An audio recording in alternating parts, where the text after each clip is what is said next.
저는 오늘 여러분들과 함께 어느 때까지 지체하겠느냐, 어느 때까지 지체하겠느냐, 이런 제목으로 은혜를 나누겠습니다. 여호수아와 이스라엘 백성들의 가나안 정복을 보면 형통의 삶을 위해 가장 경계해야 할 것이 안일함이라는 것을 깨닫게 됩니다. 안일함이 무엇입니까? 이만하면 됐다는 태도입니다. 무엇인가 이루어서 이만하면 됐다는 것이 아니라 비전이 희미해지고 용기가 사라질 때 사람들은 안일함에 빠지게 됩니다. 오늘 본문의 7지파가 바로 그런 모습입니다. 이들은 다른 지파들처럼 이미 땅을 분배받았지만 그 땅을 자기의 것으로 만드는데 소극적이고 주어진 땅을 정복하지 못하고 있었습니다. 저는 말씀을 준비하면서 한번 생각해 보았습니다. 똑같이 가나안 정복의 꿈을 가지고 가나안 정복에 나섰습니다. 다른 지파들처럼 똑같이 차지해야 할 땅을 분배받았습니다. 그런데 왜 이들은 안일함에 빠졌을까 하는 것입니다. 이미 자신들에게 주어진 축복의 땅이 있는데 왜 이들은 그것을 차지하지 못하고 안주하고 지체하고 있을까 하는 것입니다. 물론 우리는 용기가 없기 때문이라고 말할 수도 있습니다. 맞는 말입니다. 용기가 부족하기 때문입니다. 그런데 그 용기가 부족한 이유는 지쳐서 그렇다 하는 것입니다. 지쳐 있기 때문입니다. 여러분, 이스라엘이 가나안 입구까지 오는데도 우리가 잘 안 대로 40년이라는 세월이 흘렀습니다. 그리고 요단을 건너 이제 가나안에 들어가서 그 땅을 정복하는 데마도 7년이라는 세월이 흘렀습니다. 여러분, 뿐만 아니라 우리가 이미 살펴보았던 것처럼 여호수아 12장 24절에 가서 보면 여호수아가 싸운 나라만 해도 31개의 나라였더라고 기록하고 있습니다. 여기다 플러스 알파를 더한다고 하면 최소한 1년에 4나라 5나라와 전쟁을 치러야 했습니다. 2달에 한 번꼴로 전쟁을 해야 합니다. 여러분, 얼마나 힘듭니까? 얼마나 고달픕니까? 여러분, 이 정도 되면 지칠만도 합니다. 이 정도 되면 피곤합니다. 여러분, 승리를 해도 그 기쁨은 당연하게 느끼고 별로 감동도 없습니다. 지치다 보니 비전이 희미해집니다. 더 이상 하고 싶은 용기가 안 생기는 것입니다. 꿈을 갖는다는 것이 마치 사치스럽게 느껴지기도 합니다. 우리도 그렇습니다. 열심히 달리다 보면 지칠 때가 있습니다. 삶이 너무 힘들고 지치다 보니 꿈도 사라지고 의욕도 떨어지고 용기마저 사라지는 그런 상황을 지날 때가 있습니다. 나이를 먹어가면서 1살, 2살 점점 내 육신이 쇠하여져 가면서 어느덧 꿈도 사라지고 마치 주님 부르실 그날을 기다리며 살아가는 것 같은 그런 모습이 비춰질 때도 있습니다. 중요한 것은 이럴 때가 형통해야 할 때입니다.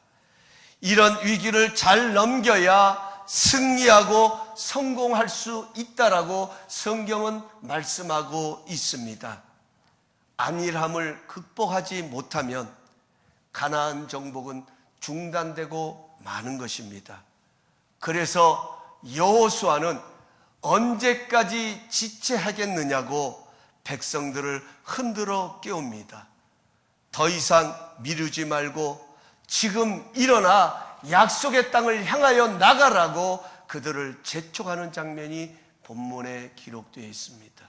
그러면서 여호수아가 이들이 그 땅을 차지할 수 있도록, 그들이 다시 일어나 약속의 땅을 향하여 나갈 수 있도록 여호수아가 2가지 일을 행하는 것을 보게 됩니다.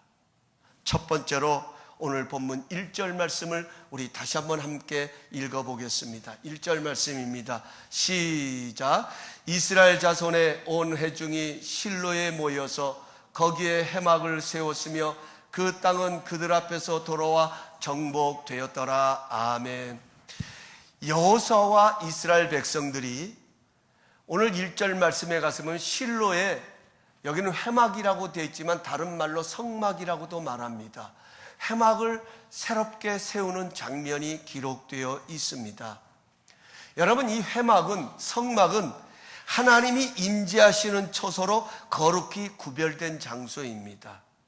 이스라엘이 하나님께 거룩히 제사의 예배를 드리는 처소가 바로 성막이었습니다.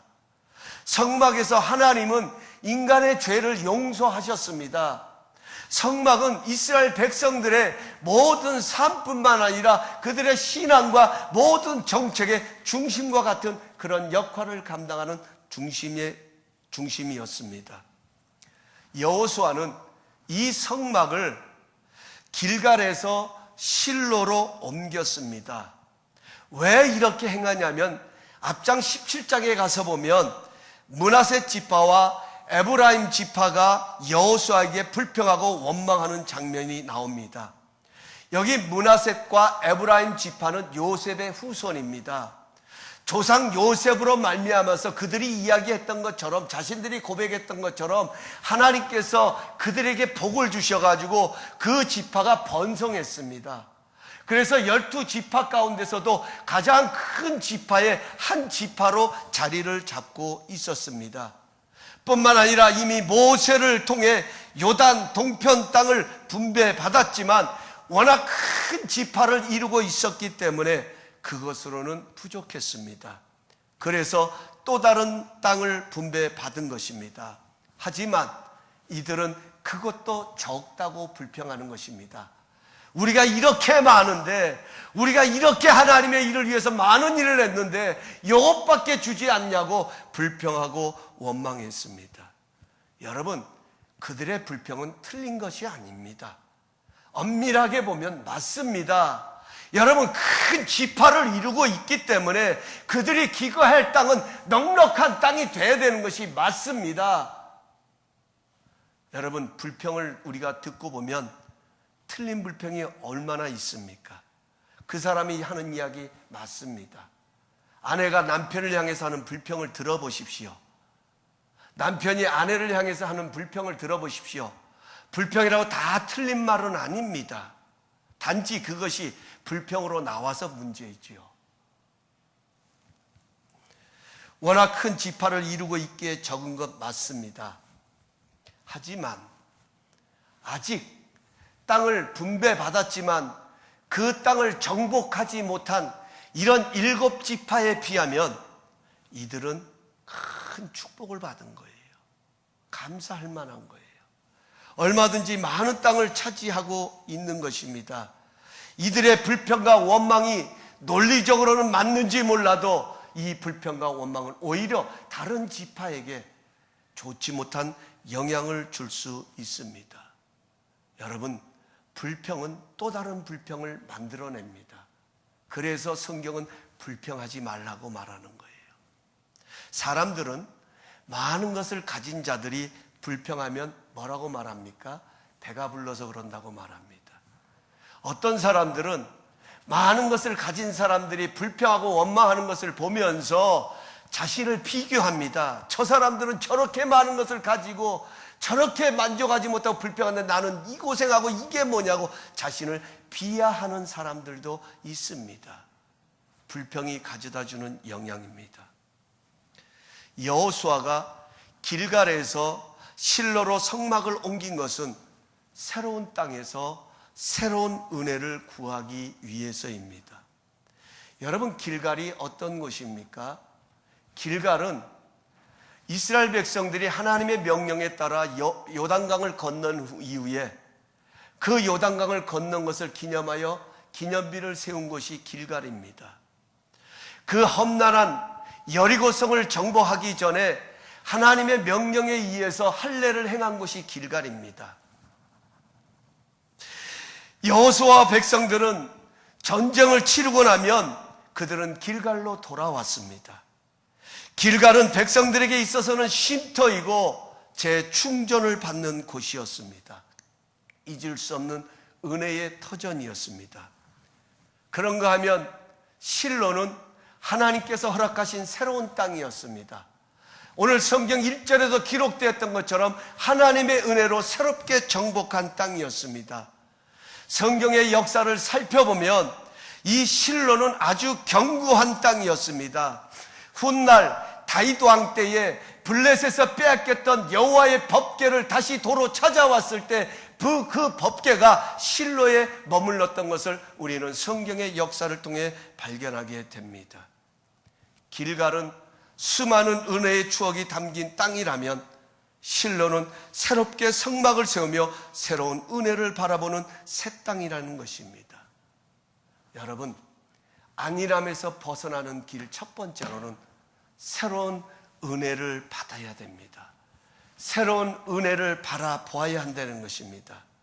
예수님께서도 새술은 새 부대에 부어야 한다고 말씀하셨습니다. 길갈에서 경험했던 은혜 중요합니다. 하지만 새해를 위해서는 새로운 은혜를 경험해야 합니다.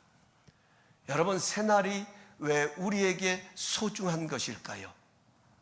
그것은 새로운 은혜를 구하는 시간이기 때문입니다. 어제 경험했던 은혜, 지난날에 경험했던 화려한 은혜들, 우리는 너무나도 소중하고 귀중한 것입니다. 그러나 우리가 살아가는 새날은 우리에게 새로운 상황이 주어집니다. 어제 보지 못했던 상황, 아니 생각지 못했던 상황, 이런저런 모습들이 우리 앞에 찾아올 수 있습니다. 그러기에 우리는 날마다 새로운 은혜를 공급받아야 합니다. 그래서 여호수아는 두 번째로 그 다음으로 새로운 명령을 내리게 됩니다. 우리 4절 말씀 함께 읽어보겠습니다. 우리 4절 말씀입니다. 시작. 너희는 각 지파에 3사람씩 선정하라. 내가 그들을 보내리니 그들은 일어나서 그 땅에 두루 다니며 그들의 기업에 따라 그 땅을 그려가지고 내게로 돌아올 것이라. 아멘. 여호수아가 새로운 명령을 내립니다. 각 지파에서 뽑힌 3사람을 이제 그들이 차지할 땅으로 보냅니다. 정탐하게 합니다. 두루 다니며 그 땅을 두루 다니며 그 땅을 그려가지고 내게로 돌아오라. 뭐라고 말하면 그 앞에 그들의 기업에 따라 그 땅을 그려가지고 내게로 돌아오라 하는 거예요. 여러분, 한번 이런 생각을 해보았습니다. 이들이 여호수아의 명령에 순종해서 이제 자신들이 차지할 그 땅을 정탐하고 탐지하고 두루 살피면서 이곳저곳을 다녔을 거예요. 그리고 그 차지할 그 기업의 땅을 보면서 이런 모습 저런 모습, 여기에는 무엇이 있고 저기에는 어떤 것이 있고 이런 것들을 그렸을 거예요. 그러면서 무슨 생각을 했을까 하는 것입니다. 여러분, 우리도 꿈이 있습니다. 우리가 바라보는 비전이 있습니다. 우리가 바라보는 목표가 있습니다. 여러분, 우리는 그런 것들을 생각하고 바라볼 때 무슨 생각이 드십니까? 여러분은 그런 꿈을 바라볼 때, 비전을 생각할 때 어떤 마음이 드십니까? 우리는 하나님을 위해 무엇인가 하고 싶은 마음이 있습니다. 그러나 그 꿈을 생각할 때, 그 마음을 생각할 때 여러분 어떤 생각이 드십니까? 어떤 마음들이 자리를 잡습니까? 아마도 이들은 그 땅을 탐지하면서 그 땅에 있는 것을 여호수아의 명령대로 두루두루 다니면서 살피면서 그리면서 아마 그런 생각을 했을 거예요. 어떻게 이 땅을 정복할 수 있을까? 어떻게 이런 상황들을 넘어서서 정복할 수 있을까? 아마 이런 생각을 하지 않았을까 생각해 봅니다. 그러면서 그들은 생각했을 거예요. 지난날 길갈에서 있었던 그 은혜들이 떠올랐을 거예요. 자신들이 여기까지 이르게 된 것을 생각하면서 하나님이 도와주셔야 된다는 그런 생각들이 자리 잡았을 거예요. 하나님이 힘주셔야 한다는 것을 새삼 느꼈을 것입니다. 하나님을 의지할 수밖에 없다는 것을 깨달게 되었을 것입니다. 꿈이 있습니다. 그러나 상황이 어렵습니다. 아니, 이것을 내가 과연 할 수 있을까 하는 그런 염려가 자리 잡을 때에, 그런 의심들이 자리 잡을 때에, 그런 연약함들이 자리 잡을 때에 무엇을 생각합니까? 형통하는 사람들은 하나님을 생각한다는 거예요. 그것을 넘을 수 있도록 도우시는 하나님, 함께 하셔서 인도하시는 하나님, 여러분, 이것이 형통의 비결인 것입니다. 이미 우리가 여호수아서를 살펴보면서 우리가 기억해야 할 가장 중요한 것 중 하나는, 나는 재충전을 받아야 할 존재임을 깨닫고 살아가는 것이 형통의 비결이라고 말씀했습니다. 우리는 그렇게 강한 존재가 아닙니다. 우리는 지난달 받은 은혜로 충분히 넉넉히 이 세상을 살아갈 만한 그런 존재가 아닙니다. 아니, 그 은혜를 받았음에도 불구하고 눈에 보이는 현실 앞에서도 와르르 무너지는 것이 우리의 모습입니다. 그래서 우리는 재충전을 받아야 합니다. 이것이 형통의 비결입니다. 그래서 하나님을 더 의지해야 한다는 것입니다. 왜 정탐하라고 그랬는지, 왜 여호수아가 그들로 하여금 그 땅을 탐지하게 했는지, 왜 모세가 12명의 정탐꾼으로 하여금 가나안 땅을 정탐하게 했는지, 우리는 다시 한번 이 말씀을 보면서 생각하게 됩니다. 지금 미국은 대선의 열기가 뜨겁습니다. 공화당의 트럼프와 경선 후보였던 벤 칸슨이라는 그런 인물이 있습니다. 사진 띄워주세요. 준비 안 했어요? 네, 오케이, 괜찮습니다. 여러분, 이따가 댁에 가셔서 구글에서 한번 쳐보세요. 네. 이분은 신경외과 전문으로 세계 최초로 새 쌍둥이 머리 분리수술에 성공한 분으로 유명합니다. 무엇보다 이분은 신실한 크리스찬입니다. 이분이 쓴 책 싱크 바글이라는 그런 책을 보면 이런 간증이 나옵니다. 이 벤 칸슨은 디트로이트의 흑인 빈민촌에서 태어났습니다. 이 벤 칸슨은 어머니 소냐 칸슨이 철부지 시절에 한 남자와 동거하다가 낳은 사생아였습니다. 그 어머니 소냐는 그 동거하던 남자가 도망간 후에 아이를 혼자 키우게 됩니다. 하지만 이 벤 칸슨은 학습이 지진한 데다가 불량 소년이었습니다. 학교 가서 시험을 받으면 0점을 받아오는 것이 아주 다반사였습니다. 항상 사고만 치고 다녔습니다.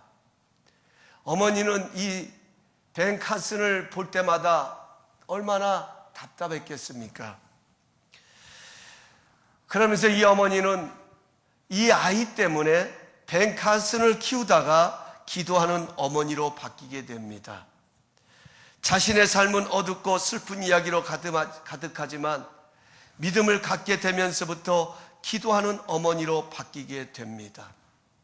어느 날 눈물로 기도하던 중에 하나님이 주신 지혜와 용기를 힘입고 아이를 사랑으로 격려하면서 일주일에 2권씩 책을 읽게 했습니다. 물론 쉽지 않았지만 그럴 때마다 그 아이를 격려하면서 조금만 더 노력하자고, 조금만 더 하면 된다고 그를 격려하면서 그에게 용기를 심어 주었습니다. 결국 이 벤 칸슨은 그런 어머니의 격려에 용기를 얻고 자신감을 얻으면서 변화되기를 시작되었고, 미시간 대학을 거쳐 예일 대학원을 졸업하고 전문의가 되었다는 그런 자신의 일화를 소개한 글이 나옵니다. 저는 그 글을 읽으면서 그런 생각을 해보았습니다. 벤 칸슨은 자신의 인생을 보면서 포기했습니다. 그래서 그는 불량아가 되었습니다. 희망도 잃어버렸고 절망도 잃어버렸습니다. 그의 어머니 소나 칼슨도 그 벤 칼슨 그 자체를 놓고 보면 절망이었습니다. 희망이 없었습니다. 그러나 그는 기도했습니다. 기도하는 순간 그 어머니는 포기하지 않았던 것입니다.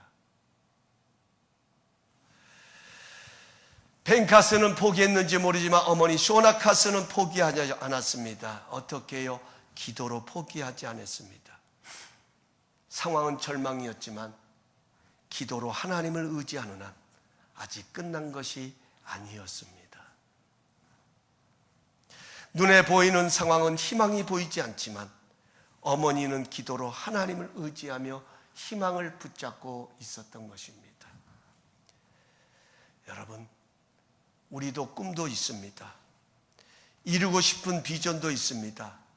하지만 그 땅을 두루다니며 그림을 그리면 너무도 힘들고 현실은 너무도 멀다는 느낌을 받습니다. 이럴 때 포기하는 것이 아니라 하나님을 의지해야 합니다. 포기하는 것 같지만 하나님을 의지하는 순간 아직 끝난 것이 아닙니다. 새로운 일을 향해 새 출발하는 것입니다. 저는 성경 속에서 그런 은혜를 입었던 한 분을 소개하면서 말씀을 맺으려고 합니다. 저는 그분의 이름을 잘 모릅니다. 왜냐하면 성경에도 그분의 이름을 밝히고 있지 않기 때문입니다. 이분은 아버지로부터 많은 유산을 받았습니다. 자기도 재물만 있으면 잘 살 수 있을 줄 알았습니다. 그런데 세상은 그렇게 만만하지 않았습니다. 꿈이 있다고 다 되면 얼마나 좋겠습니까? 많은 재물, 많은 권력, 많은 학식이 있으면 다 되는 줄 알았는데 그렇지 않습니다. 많은 재물을 가져도, 많은 권세를 쥐고 있어도, 많은 학식을 쌓았어도 인생의 삶은 여전히 힘에 버겁습니다. 결국 자신을 이기지 못하고 허랑방탕하게 됩니다. 그 재산을 다 날리고 이제는 돼지 우리간에서 생계를 유지하는 삶으로 전락해 버립니다. 완전히 끝나버린 인생의 모형입니다. 더 이상 희망을 찾아볼 수 없는 절망 속에 살아가는 한 인생의 모형인 것입니다. 도저히 다시 일어설 수 없을 것 같았습니다. 그런데 이 사람에게 어느 날 어느 순간 한 생각이 떠올랐습니다. 내 아버지 집에는 양식이 풍부해서 일꾼들이 먹고도 남는데 나는 여기서 굶어 죽는구나 하는 생각이었습니다. 자신은 인생의 기근을 지나고 있지만 내 아버지는 기근이 없는 분인 것을 깨닫게 되어집니다.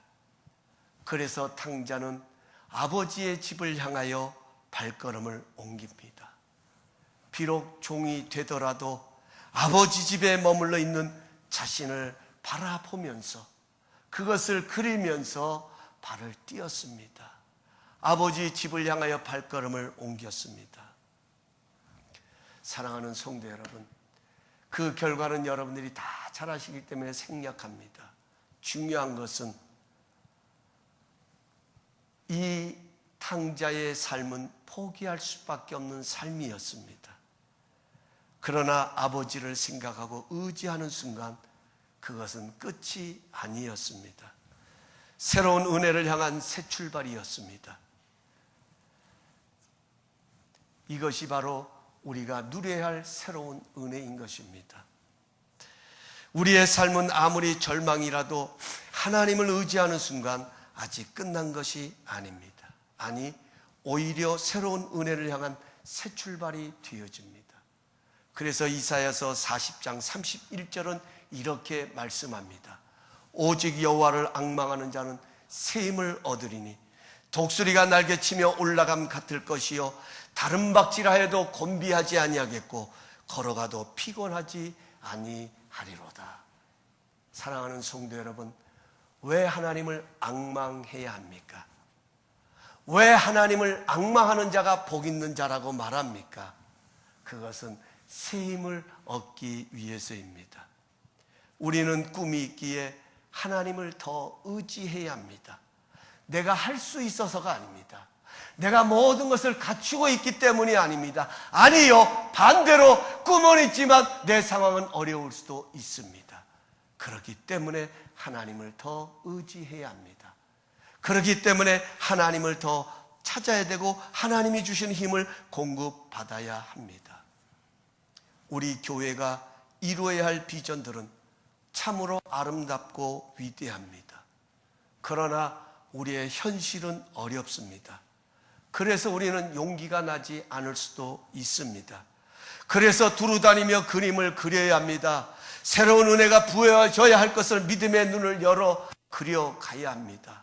우리의 삶 속에 그래요, 전도해야 합니다. 그러나 나에게는 그럴 만한 능력이 없다면 여러분 포기할 것이 아니라 오히려 그 상황에서 그 연약함 때문에 하나님을 찾아야 합니다. 하나님, 나에게 새 힘 주세요.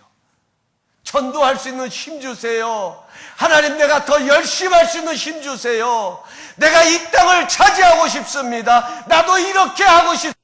나도 이런 꿈을 이루고 싶습니다. 그러나 내 상황은 그렇지 못합니다. 아니, 내 상황은 그 꿈과는 너무나도 멀게 느껴집니다. 그렇기 때문에 우리는 하나님을 더 의지하며 하나님의 은혜를 구해야 됩니다. 하나님, 우리에게 새 힘 주시고 새 은혜 주셔서 이곳을 하나님의 은혜로 채우게 하여 주옵소서. 이것이 우리의 기도의 제목이 되어야 합니다. 그러는 한 아직 끝난 것이 아닙니다. 우리는 상황을 보면서 포기할 수 있지만 하나님을 의지하는 한 그 상황은 끝난 것이 아닙니다. 우리는 어떤 상황 속에 주어지든 간에 여호수아가 이들에게 너희가 기업으로 얻을 땅에 들어가서 두루다니며 그 땅을 살펴보고 그 그림을 그려가지고 내게로 오라는 말씀처럼 우리는 날마다 그림을 그려야 합니다. 이런 연약함 속에 하나님이 행하실 그 일을 그림을 그려야 합니다. 이런 부족함 속에 그분께서 하실 일을 우리가 믿음의 눈을 열어 그려가야 합니다. 내가 연약하기 때문에, 내가 부족하기 때문에, 내가 실패의 자리에 있기 때문에 그분께서 다시 나를 일으켜 세우실 것을 믿음의 눈을 열어 믿음으로 그리면서 우리는 발을 옮겨야 합니다. 그분에게 더 구해야 합니다. 그분의 손길을 더 찾아야 합니다. 오직 여호와를 앙망하는 자의 새 힘을 얻으리니 독수리가 날개치며 높이 올라갈 것이요 달려가도 곤비치 않고 걸어가도 피곤하지 아니하리로다. 어느 때까지 지체하겠느냐는 말은 이제 때가 되었다는 뜻입니다. 어느 때까지 지체하겠느냐는 말은 지금이야말로 그 땅을 차지할 때라는 것입니다. 어느 때까지 지체하겠느냐는 말은 지금이야말로 새로운 은혜를 구해야 할 때라는 것입니다. 어느 때까지 지체하겠느냐는 말은 지금이야말로 하나님을 더 의지하며 믿음의 발을 뛸 때라는 것입니다. 이번 한 주간 모든 범사가 하나님을 더욱 의지하는 복된 주간 되시기를 간절히 바랍니다. 꿈이 상황과 멀어질 때 하나님의 은혜를 구하십시오. 그리고 믿음으로 실천하십시오. 믿음으로 그르십시오. 그러면 거기에 형통하게 하시는 하나님의 은혜가 함께 하실 것입니다. 날마다 새로운 은혜를 힘입고 하나님을 더욱 의지함으로 승리하시는 우리 모든 성도님들 되시기를 예수님의 이름으로 축원합니다. 기도하시겠습니다.